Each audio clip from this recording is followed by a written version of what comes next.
Entrez, nous vous attendions.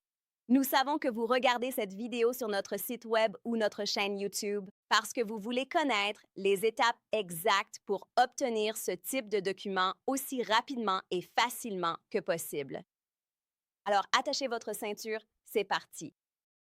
Bonjour, si vous regardez cette vidéo, c'est probablement pour savoir comment accélérer la procédure pour un pass ou un GED considéré comme non enregistrable par le secrétaire d'État du Texas. Quel en sera le coût? Quels sont les délais actuels de traitement?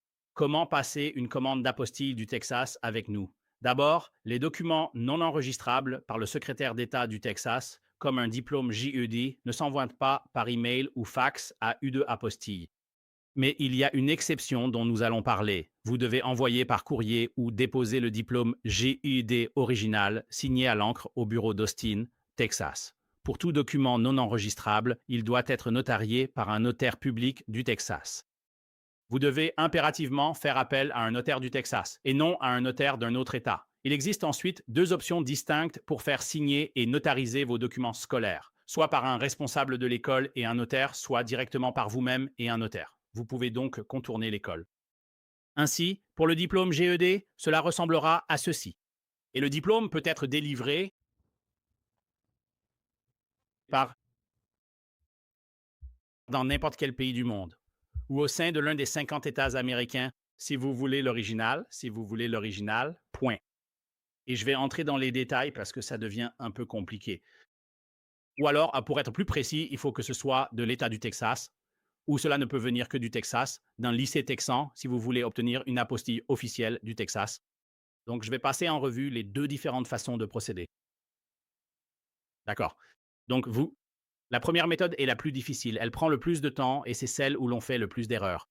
Ce document est le document traduit ou en fait n'importe quel type de document scolaire, pas seulement le GED, mais aussi le diplôme de fin d'études secondaires, les relevés de notes, le diplôme universitaire. Les relevés de notes universitaires sont les documents les plus souvent rejetés parce que les écoles font des erreurs et le notaire utilisé par l'école fait aussi des erreurs. Ils ne suivent pas nos instructions parce que vous ne leur avez jamais donné les instructions. Vous avez juste récupéré le diplôme. Ils l'ont plus ou moins fait notarier, mais ce n'est pas fait correctement. Donc, lorsque vous souhaitez obtenir le document original, d'accord, sachez que ces informations sont directement basées sur ce que vous voulez ou ce dont vous avez besoin, selon le pays étranger concerné. Quelqu'un peut exiger que vous ayez le diplôme original dûment apostillé, et dans ce cas, vous devez suivre exactement ces étapes. Donc, ce qui doit se passer, c'est que vous devez obtenir l'original ou un nouvel original. Par exemple, disons que vous avez l'original chez vous et que vous devez commander un tout nouvel original auprès de l'école. Ou vous devez envoyer votre GIRD original par courrier à l'école pour faire cela. Un responsable ou un registraire de l'école. Donc, on appelle cela essentiellement un responsable administratif de l'école, un officiel de l'école, un registraire. Quelqu'un dans ce rôle doit faire ce genre de déclaration, cette déclaration sous serment. Ils ne mettent pas cela sur votre diplôme. Cela va être rejeté par l'État et vous perdrez votre argent et devrez nous payer une seconde fois. Voici donc le texte qu'ils doivent rédiger et signer. Ils doivent donc l'indiquer sur votre document. Il y a donc deux façons de faire. Vous avez donc votre diplôme GED. Au verso de celui-ci, tout cela peut être fait au verso. La déclaration de l'officiel de l'école et la notarisation peuvent donc être faites au verso. Maintenant, si vous ne voulez pas mettre cela sur votre véritable diplôme GED, alors vous utilisez simplement ce PDF ici et vous le téléchargez. Et ensuite, vous l'attacherez au diplôme. De cette manière, vous n'avez rien à modifier sur les GED originaux, parce que certaines personnes avec les diplômes de lycée ou d'université ne veulent rien inscrire ni sur le recto ni sur le verso du diplôme. C'est une façon de simplement, encore une fois, joindre ce document et le secrétaire d'État va, peu importe. Tant que c'est notarié et signé, ça suffit. Un responsable doit faire la déclaration. Ignorez ces guillemets. C'est un exemple de ce qui vous attend. Le responsable doit déclarer: je certifie que ce diplôme GD est valide, puis imprimez votre nom tel qu'il apparaît sur le diplôme. Il est indiqué: inscrire le nom de l'élève en majuscule. Ils doivent imprimer votre nom tel qu'il est sur le diplôme. Si le diplôme indique John D. Doe, votre nom sera John D. Bish. S'ils ont votre nom complet, comme John Douglas Doe, ils l'impriment tel quel, John Douglas Doe. Sans deuxième prénom, peu importe. Alors non, initial second prénom, vous n'en avez pas. Bon, un document très important a été rejeté. Si vous ne le faites pas, ils ne le sauront pas. Les écoles ignorent tout simplement ces choses concernant les apôtres. Les notaires non plus. D'accord. Et ensuite, ils vont demander, est-ce que je vais reprendre depuis le début? C'est plus simple.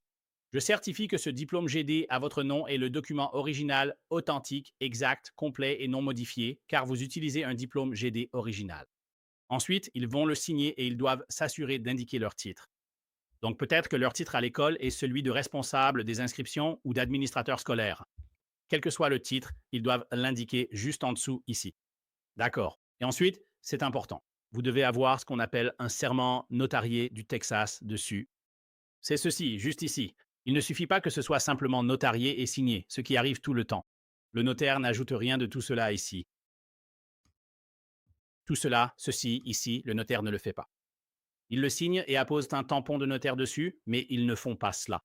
Le document est alors rejeté. Ou bien le notaire va indiquer État du Texas, comté 2, peu importe dans quel comté cela se fait. Travis County, Harris County, Tarrant County, Bexar County, Apostol County, où que ce soit, et ils vont le signer, mais ils ne font pas cela. Ou alors ils le font, ils indiquent État du Texas, comté 2, et ils écrivent juré et inscrit devant moi. Et ils mettent le jour, le mois et l'année, mais ensuite, ils ne font pas ceci. La partie la plus importante, c'est que légalement, ils doivent indiquer en toutes lettres qui ils ont vu signer le document. C'est tout l'intérêt d'un notaire, de jurer et d'attester cela. Ils doivent écrire en toutes lettres le nom de la personne qu'ils ont vu signer. Et c'est là qu'ils se trompent tout le temps. D'accord? Tout le temps. D'accord. Ici, il est écrit en lettres d'imprimerie. D'accord. Pas en cursive. Ce qu'ils vont faire, c'est qu'ils vont se tromper. Et ils vont faire en sorte que sur cette ligne ici, dans cet espace vide, l'agent de l'école signe son nom en cursive à cet endroit. Non, le seul endroit où l'agent de l'école doit signer, c'est ici en haut. Donc c'est une erreur. Ils vont faire signer l'agent de l'école. La deuxième erreur, c'est que le notaire va écrire son nom ici en lettres d'imprimerie. Faux. Ou bien le notaire va signer son nom à cet endroit. Faux aussi. Tout cela va être rejeté par l'État du Texas. C'est tellement simple. Ils lisent, mais ils ne font pas attention. Le notaire le fait simplement. Ils ne lisent tout simplement pas. D'accord, c'est écrit. Et nous faisons cela pour une raison. Après des années d'essais, nous avons simplifié au maximum. On ne cite plus l'élève ou le responsable de l'école. C'est fini désormais. On dit d'imprimer. Écrivez en lettres d'imprimerie, pas en cursive. Le nom du directeur d'école doit figurer ici. Ah oui, l'autre erreur, c'est qu'ils écrivaient votre nom ici. C'est ça. Ils écrivaient aussi votre nom ici par erreur, alors que vous n'avez rien à voir avec ça. Votre nom, en tant que personne mentionnée sur le JDPlot, il n'apparaît nulle part sur cette version. Si vous recevez un original, votre nom ne figure nulle part dessus. Le seul endroit où votre nom apparaît, c'est ici en haut, imprimé par le responsable de l'école. C'est tout. C'est le seul endroit. Et donc, il se trompe et le notaire imprime votre nom à l'endroit où il est écrit « Imprimez le nom du responsable de l'école ». Au lieu de celui du responsable de l'école, voyez, la personne qui signe ici, c'est celle dont le notaire doit inscrire le nom ici et l'imprimer. Et puis le notaire ne signe qu'à un seul endroit, juste ici. Voilà, ça c'est pour un original. C'est si vous avez besoin du diplôme original, et vous n'en aurez besoin que si une entité étrangère vous le demande spécifiquement, parce que ce qu'ils vont généralement vous dire, c'est qu'ils ont besoin de votre diplôme GED. Il doit obtenir une apostille. S'ils ne disent que cela, vous n'êtes pas obligé de faire de cette façon compliquée. C'est la façon compliquée. C'est celle qui va vous coûter le plus cher. C'est la plus difficile et la plus longue. Voici la deuxième méthode, plus simple, rapide et moins chère. Il existe aussi une troisième option, encore plus économique, dont on parlera également. Mais certains pays exigeront que vous ayez le document original. Ils ne vous permettront pas d'utiliser la deuxième version, mais seulement s'ils vous le précisent clairement. Presque tous les pays du monde, sauf précision contraire, car divers organismes gouvernementaux exigeront des choses différentes. Donc, peut-être que vous traitez avec une université dans un autre pays, ou alors avec un lycée dans un autre pays, ou encore avec une entreprise qui souhaite voir votre diplôme G. Tout cela pourrait demander des choses différentes. Même si c'est le même pays, il pourrait dire Ah, vous pouvez le faire de cette façon, vous pouvez le faire de cette façon. Pensez donc à demander, vu que c'est la méthode la plus complexe. Je l'ai expliqué. La méthode plus simple, comme on le dit, la deuxième option plus rapide et plus facile. C'est celle où vous ne passez pas par l'école. Vous n'avez pas besoin de l'école. Dans ce cas, ce que vous devez faire, c'est faire une photocopie de votre diplôme GED original. N'envoyez pas et ne déposez pas le diplôme GED original reçu de votre école. Vous devez simplement nous en fournir une photocopie. Ensuite, faites signer par un notaire une déclaration sur l'honneur de conformité que vous joindrez à la photocopie. Donc ici, tout ce que vous avez à faire, c'est copier et coller ceci dans un document Microsoft Word. Encore plus simple, cliquez sur ce PDF pour télécharger tout ce qui est en surbrillance. Imprimez cette déclaration, remplissez-la, puis signez-la devant un notaire et attachez-la ensuite à votre diplôme GED. Et c'est tout. C'est aussi rapide et facile que ça, au lieu d'avoir à aller à l'école, ce qui peut prendre des semaines avant qu'ils ne s'en occupent. S'ils le font mal, ils nous l'enverront par poste. On devra alors vous dire que c'est incorrect et vous le renvoyer. Argent et temps sont alors perdus. C'est donc de loin la méthode que nous recommandons. Sauf si le pays vous indique une autre procédure, c'est ainsi que vous devriez procéder, car c'est la façon la plus rapide possible. Vous pouvez le faire, parce que vous n'avez pas besoin d'aller à l'école et que vous avez déjà votre diplôme.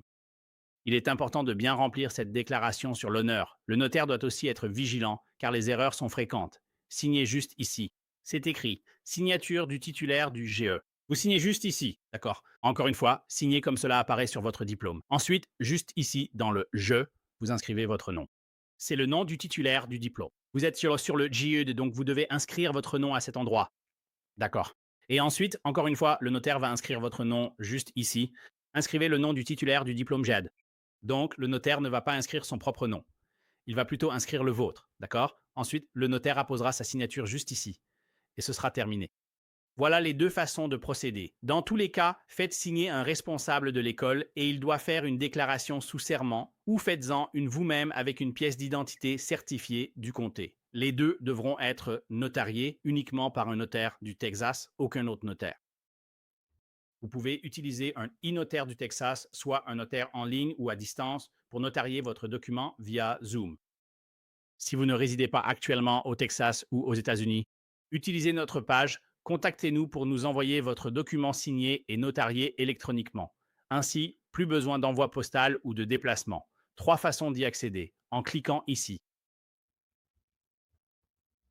Cliquez ici, puis cliquez pour accéder à notre formulaire de commande d'apostille du Texas en cliquant sur le bouton du formulaire de commande. Tout en bas de cette page, vous devrez remplir le formulaire en ligne, l'imprimer, puis le déposer ou nous l'envoyer par courrier avec une étiquette d'expédition de retour FedEx ou UPS prépayée. Ainsi, nous pourrons vous renvoyer tous vos documents ou les envoyer à la personne de votre choix, n'importe où dans le monde. Disons que vous voulez faire l'affidavit de copie certifiée juste ici.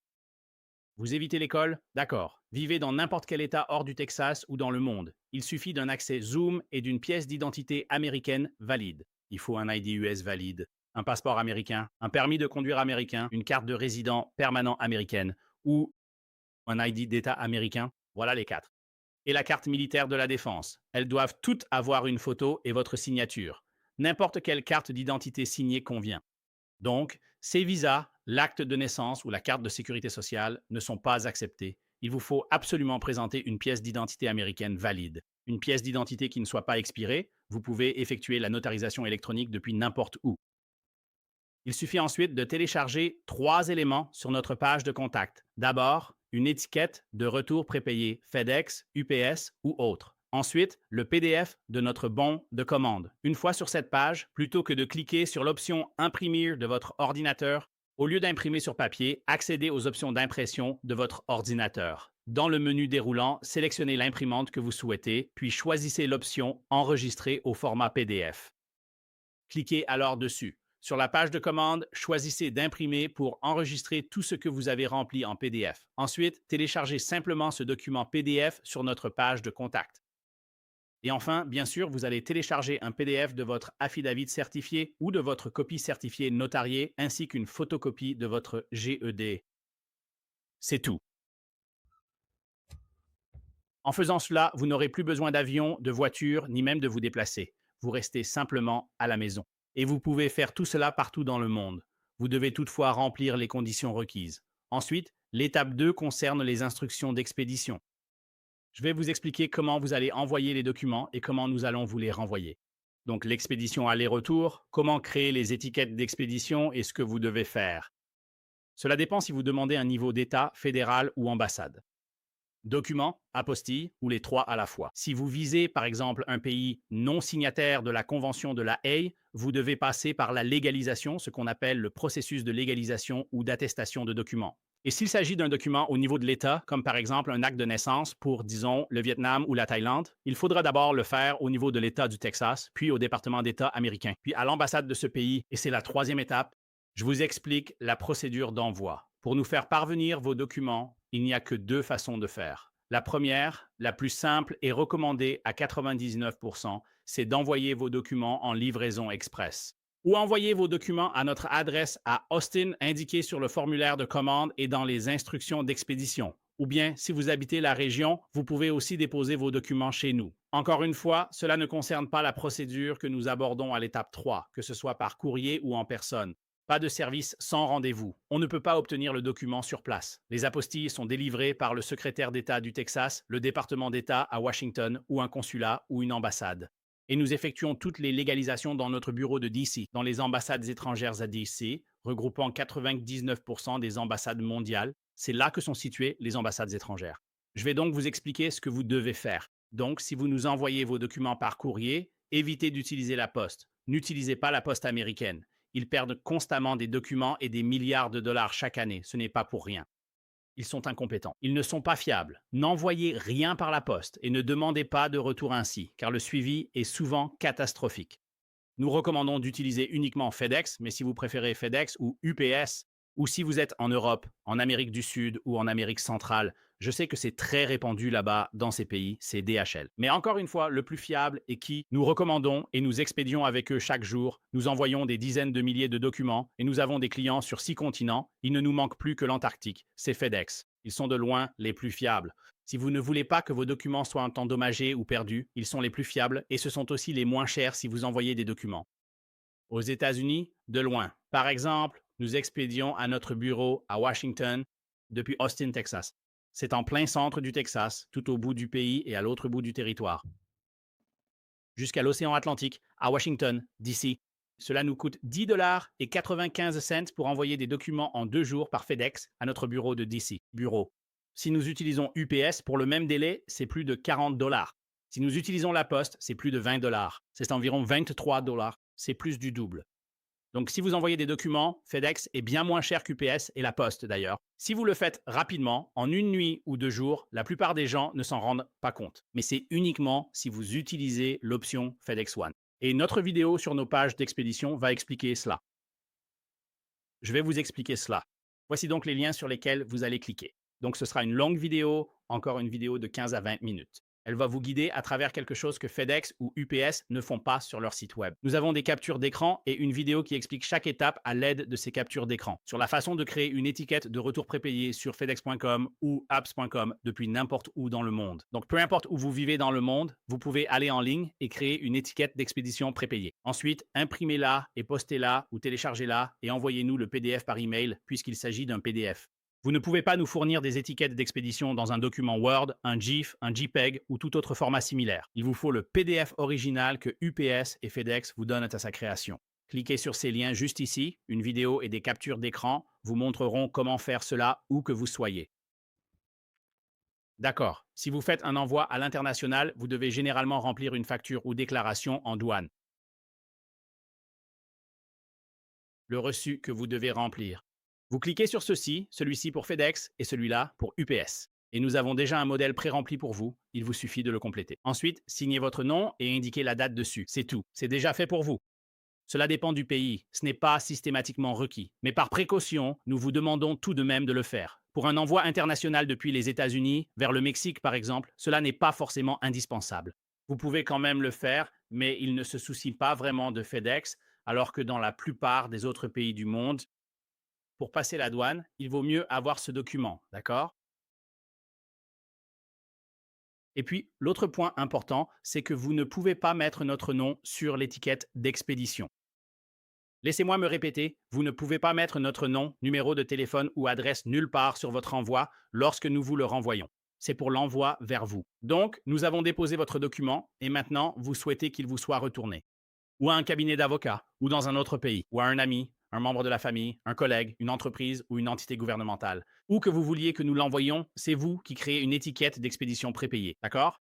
Puisque vous êtes l'importateur et l'expéditeur, vous ne pouvez pas utiliser notre nom, car si la douane contrôle, c'est nous qui serons facturés. Et nous sommes effectivement facturés des centaines de dollars alors que ce n'est pas à nous de payer. Donc, nous ne vous renverrons pas vos documents si vous mettez notre nom dessus. Pensez-y comme à une enveloppe que vous envoyez à quelqu'un dans le coin supérieur gauche. Aux États-Unis, vous mettez l'expéditeur pour le retour. C'est-à-dire que si l'adresse à laquelle vous l'envoyez est incorrecte et que la poste ne peut pas la livrer, ils vont vous renvoyer ce courrier. C'est ce que nous demandons. Vous ne pouvez pas mettre notre adresse. Vous devez en mettre une autre, peu importe laquelle. Utilisez celle d'un ami, d'un membre de la famille, d'un collègue ou d'une entreprise. Peu importe. N'utilisez pas nos infos. Mettez les vôtres comme tout le monde. Utilisez votre adresse en expéditeur et destinataire. Par exemple, vous l'expédiez et voulez qu'il soit renvoyé en Europe, disons via un ami ou un proche aux États-Unis. Utilisez simplement leur adresse. Cela vaut seulement si votre colis vous est retourné. Il leur faut une adresse de retour. En cas de douane, ils doivent pouvoir facturer les frais éventuels. Peu importe, vous ne pouvez simplement pas utiliser notre adresse. C'est vraiment simple. Pour les deux cas, si vous cliquez ici, voyons la signification et la méthode. Chez FedEx, UPS ou en ligne, ils vont vous demander l'origine de l'envoi. N'y inscrivez pas notre adresse ni notre numéro. C'est simple. Des gens le font tous les jours. On dit que c'est infaisable. Pourtant, c'est possible. Vous vous y prenez juste mal. Suivez-nous. Faites-le en ligne. Évitez de faire ça chez FedEx ou UPS car il manque souvent d'expertise. Faites-le simplement en ligne. Nous le faisons tous les jours, depuis tous les pays du monde. Vous pouvez créer l'étiquette en ligne sans utiliser notre adresse. Parce que, encore une fois, c'est vous qui créez l'étiquette en ligne et qui la payez. Pas nous. Nous faisons simplement le dépôt chez FedEx, UPS ou DHL pour vous. Donc, vous ne pouvez pas mettre notre adresse, car alors techniquement, aux yeux de FedEx, UPS ou DHL, nous serions alors l'importateur. Nous serions l'expéditeur. Vous comprenez? Toute la responsabilité légale retombe sur notre entreprise. Nos politiques nous interdisent d'accepter cela. N'utilisez donc pas notre adresse sur les étiquettes d'expédition. C'est crucial car nous n'expédierons rien, c'est certain. Nous ne le renverrons pas. On vous demandera une nouvelle étiquette d'expédition. À l'international, nos infos ne doivent pas y figurer. Si c'est spécifiquement pour l'international, nous ne le renverrons pas.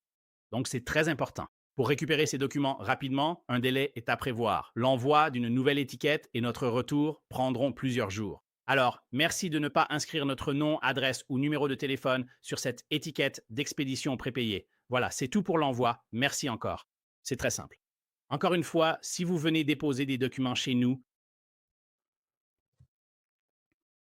sachez que vous pouvez aussi les déposer en personne directement chez nous. Ensuite, si vous nous fournissez une étiquette d'expédition prépayée, nous pourrons vous les renvoyer par courrier sans aucun problème. Beaucoup de gens font cela aussi. Allez en ligne, créez votre étiquette d'expédition. Et quand vous vous rendez dans nos locaux, vous déposez vos documents.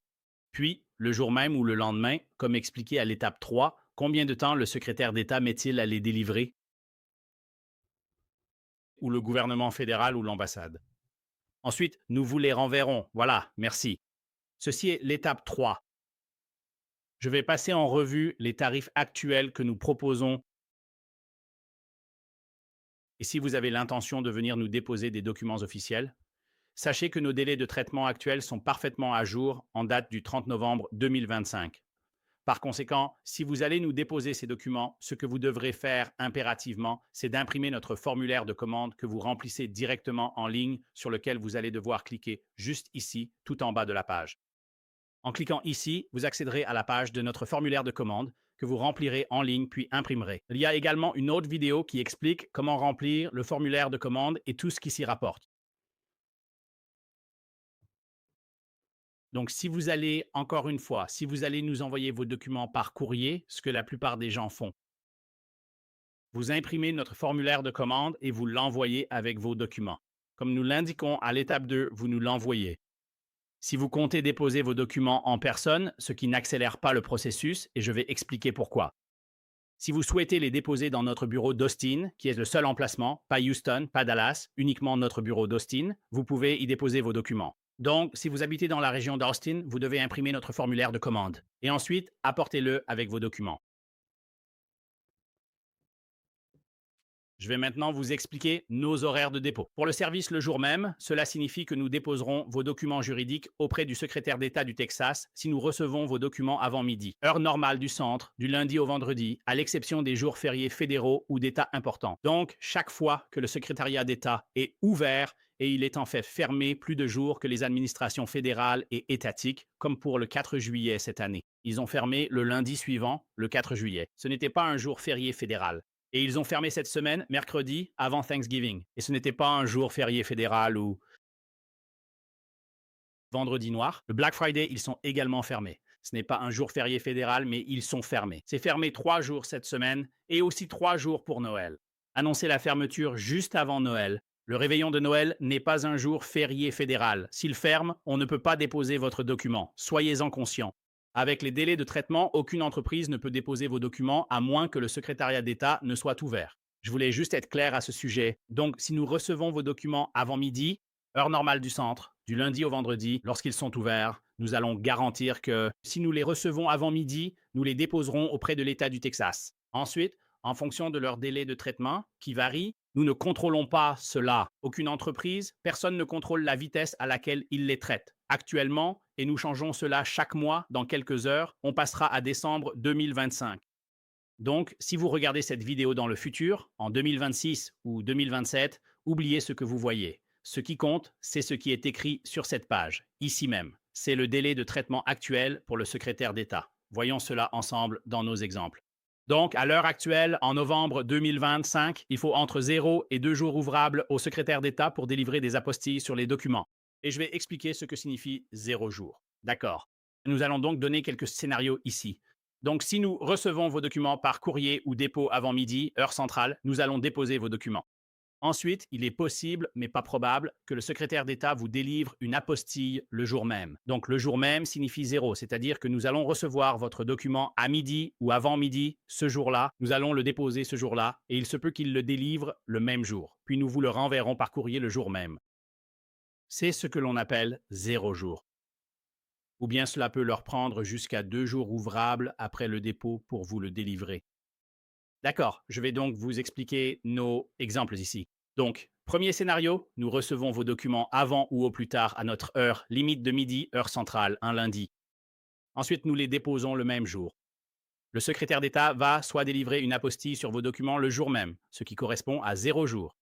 Le jour ouvrable suivant, il pourrait le faire, ce qui correspond à un jour ou 2 jours ouvrables. Donc, dans le pire des cas, vous le recevrez et il vous sera renvoyé par courrier le mercredi. Donc ça, c'est votre meilleur scénario possible.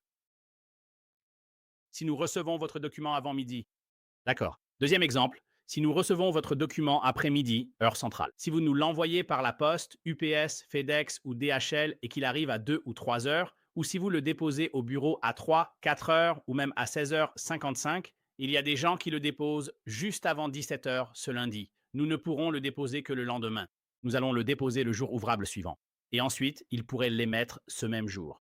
Cela ne prend aucun jour. Ils peuvent l'émettre dès le jour suivant ou sous 2 jours ouvrés. Donc, dans le pire des cas, nous pourrons le récupérer et vous le renvoyer par la poste ce jeudi-là. Dans les deux scénarios, si nous recevons votre document un lundi, il sera prêt pour mercredi ou jeudi. Dans le pire des cas, sauf apocalypse zombie, révolte des ORC ou invasion extraterrestre, si vous effectuez l'envoi le lundi, il vous sera renvoyé par la poste le jeudi. Dans le meilleur des cas, il est possible qu'il vous soit renvoyé dès le lundi. Et donc, pour récapituler, j'insiste vraiment, si vous allez à notre bureau d'Austin, déposer vos documents en personne plutôt que par courrier ne va pas plus vite. Qu'on les reçoive par dépôt ou courrier, avant ou après-midi, le délai reste identique. Trop de gens ne lisent pas notre site, ne nous contactent pas et viennent pensant que c'est fait le jour même. C'est impossible car cela dépend du secrétaire d'État. C'est leur décision. C'est eux qui vont décider s'ils le délivrent le jour même, le lendemain ou dans 2 jours. Donc, s'il vous plaît, à moins que vous ne viviez à Austin, cela n'accélère pas le processus. Envoyez vos documents en express, comme indiqué à l'étape 2. Ces tarifs sont ceux d'aujourd'hui. Ils pourraient changer en 2026 ou après, peu importe quand vous regardez. Ne vous fiez pas à cette vidéo, mais à ce qui est indiqué juste ici. Peu importe ce qui est écrit ici, juste ici, à ce moment précis, c'est le tarif en vigueur. Donc, pour le premier document, si vous avez besoin de faire apostiller un document auprès du secrétaire d'État, c'est 95 dollars. Et cela inclut tous les frais de dépôt. Ne nous envoyez donc pas de chèque, ni de mandat ou de chèque de banque. Vous n'avez pas à payer les frais de dépôt d'État et vous ne vous occupez pas de la paperasse. Vous ne nous envoyez pas le formulaire de l'État. Nous avons nos propres formulaires et nous payons les frais de dépôt. Donc c'est simplement 95 dollars, c'est tout. Il n'y a pas de taxe. C'est juste 95 dollars tout compris. C'est tout ce que vous payez. Et si vous en avez plusieurs, c'est à tarif réduit. Et ceci est juste un petit tableau simple pour vous. Un document coûte 95. 2, il faut des apostilles. Si c'est en même temps, c'est 170, 3, 245, ainsi de suite. Ce sont simplement les tarifs actuels tout du long. Et tout document supplémentaire coûte 75 dollars chacun. Et puis, quand vous êtes prêt à commander, Cliquez sur ce bouton pour accéder à notre formulaire de commande pour les apostilles du Texas. Notez que cela concerne uniquement le Texas, pas les tarifs fédéraux ou d'entreprise, ni les documents d'affaires du Texas à apostiller, ou les frais d'ambassade. Ceci concerne spécifiquement uniquement le Texas, le secrétaire d'État et les documents texans. Donc les documents qui sont notariés par un notaire du Texas ou les documents qui ont été délivrés.